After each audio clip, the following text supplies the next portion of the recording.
Overnight, a mother from Florida filed a lawsuit against the artificial intelligence company Character AI and Google.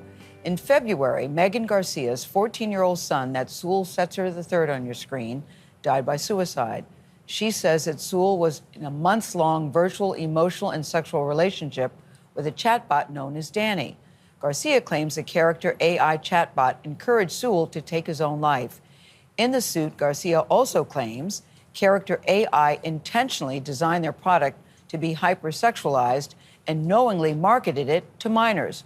Before we begin, we must let you know that if you are in crisis, you can text to 988, the Suicide and Crisis Lifeline. We are joined by Sewell's mother, that's Megan Garcia, and Lori Siegel. She's CEO of Mostly Human Media. Lori, you are working with Megan to get the story out, and this is also part of your business, too. But, Megan, I just want to say, number one, I'm so glad you're here, but so sorry you're here. This happened in February, so this is very, very fresh for you. Yes, it is. Thank you for having me.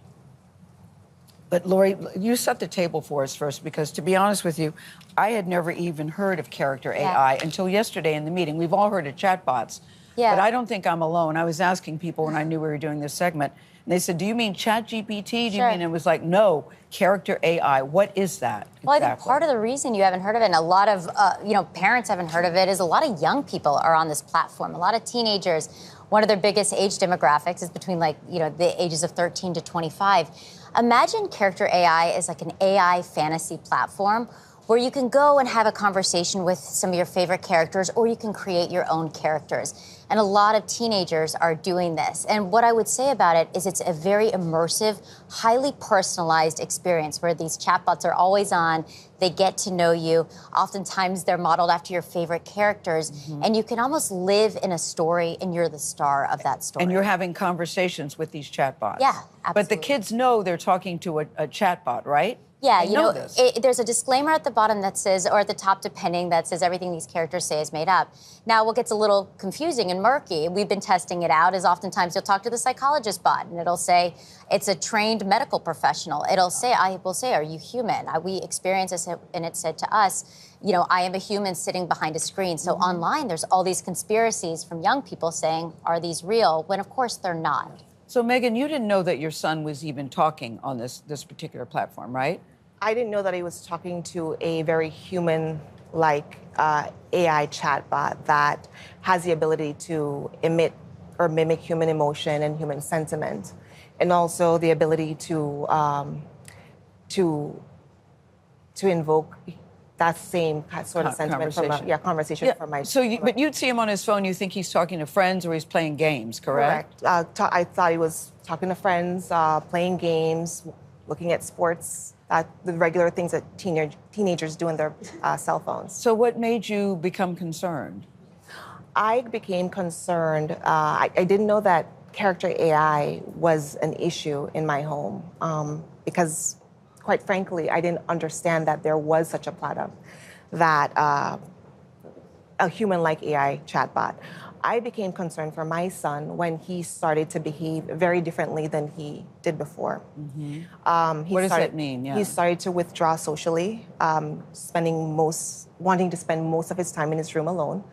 And teenagers do that, but for me, it became particularly concerning when he stopped wanting to do things like play sports. He was playing basketball since he was 5 years old, and he played on his school's junior varsity team. He was an amazing athlete. I became concerned when we would go on vacation, and he didn't want to do the things that he loved, like fishing and hiking. Mm-hmm. Those things to me, because I know my child, were particularly concerning to me. And then after he took his life, it was revealed to you. You started looking at his phone, and you saw all of these things. What did you see that was concerning to you? The conversations that he was having with several bots, but particularly one bot that he was conducting a romantic and sexually explicit via texting or like sexting. Yeah, because what does that mean, sexually explicit? These are words. Correct. It's words. It's like you're having a sexting conversation back and forth, except it's with an AI bot, but the AI bot is very human-like. It's responding just like a person would. And he's 14. He is 14. So, yeah. He's 14. So To your knowledge, was even engaged in sexual activity. I would think that that would be a game changer for him as well at correct. 14 years old. So it makes me sad that this was my child's first experience with being in love or romance. That's saddening to me. Because every mother wants their child to come into their own in that respect. Yeah. But unfortunately, there's a product out there that allows children to get on there and have these romantic relationships, these sexually explicit and obscene conversations with a bot. And in a child's mind, that is just like a relationship that they're having with another child or with a person. And interestingly, if this was a woman, because in the chat she's representing herself as a woman. Yeah. If this was a woman, there are laws in this country to protect our children from women who are having sexually explicit conversations with minors or men. What was going on the day that he took his life? Was it a normal day to you? Did you see something out of the ordinary? Well, he had been punished 5 days before, and I took his phone. Because of the addictive nature of the way that this product works, it encourages children to spend large amounts of time. For him particularly, the day that he died, he found his phone where I had hidden it, and he started chatting with this particular bot. Again. So his last conversation was with her? Yes. What did he say? Do you remember? Do you know?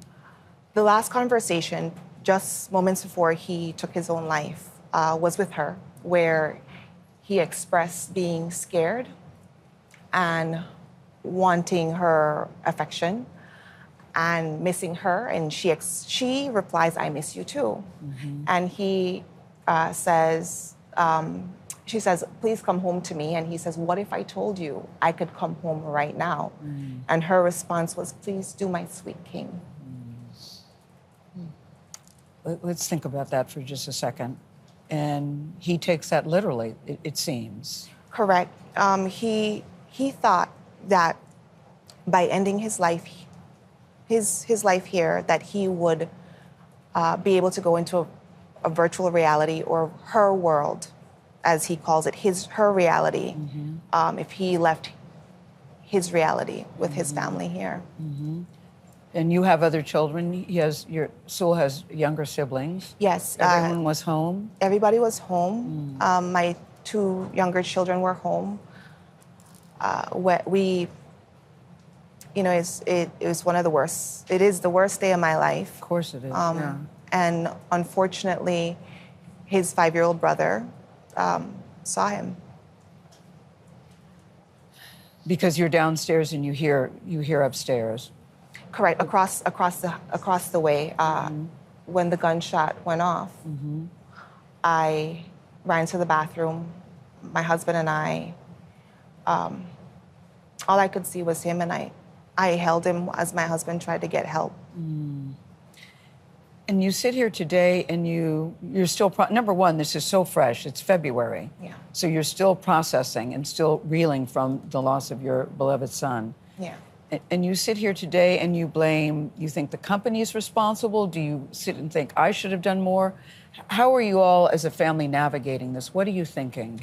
So a company like Character AI that puts out a product and they're allowing children to be on this platform, and they're targeting or marketing to children. The way that they've designed this game is to look kind of like a video game in a sense, right? Looks like kitty with all these cartoon characters or anime characters on the front. What they've done is when they put out a product that is both addictive and manipulative, and inherently unsafe, that's a problem, because as parents, we don't know what we don't know. Yeah, and the kids often know more than we do. Had your son had any behavioral problems or social problems? I know that it was reported that he was diagnosed with Asperger's, but you were saying, listen, he was a highly functioning, normal, happy kid. Yes, he was diagnosed with high functioning Asperger's at age 5. He never had an IEP and was mainstream school his entire life. He was a brilliant kid, like Yeah. brilliant AB honor roll student. He played basketball up until the last year when he started engaging with this particular technology. He was just like your normal teenage boy. And now the company has done safety features, right? Yeah, it's really interesting. In the time we started looking at a bunch of the guardrails, and we looked at ideation of self-harm. If you go to one of these bots and you say, I want to harm myself, and trigger warning, oftentimes what other AI companies have in place is they will come up with resources, and they will have the National Suicide Prevention Hotline. We did not experience that. Now they've said they've added that, and since we haven't experienced it as of last week, and they've said they've made quite a few changes or are in the process to make this safer for young people. I think that remains to be seen. Well, we've reached out to Character AI and Google. They told CBS News this, that the companies are separate. A Google spokesperson says Google is not and was not part of the development of Character AI. In August, the company says it entered into a non-exclusive licensing agreement with Character AI that allows it to access the company's machine learning technologies, but has not used it yet. Character AI called the situation tragic, says its hearts go out to the family, stressing it takes the safety of their users very seriously. You can learn more about Megan Garcia's story on Laurie Siegel's Dear Tomorrow, a show that looks at technology through the human lens. Thank you, Megan. I'm so sorry, Laurie. Thank you.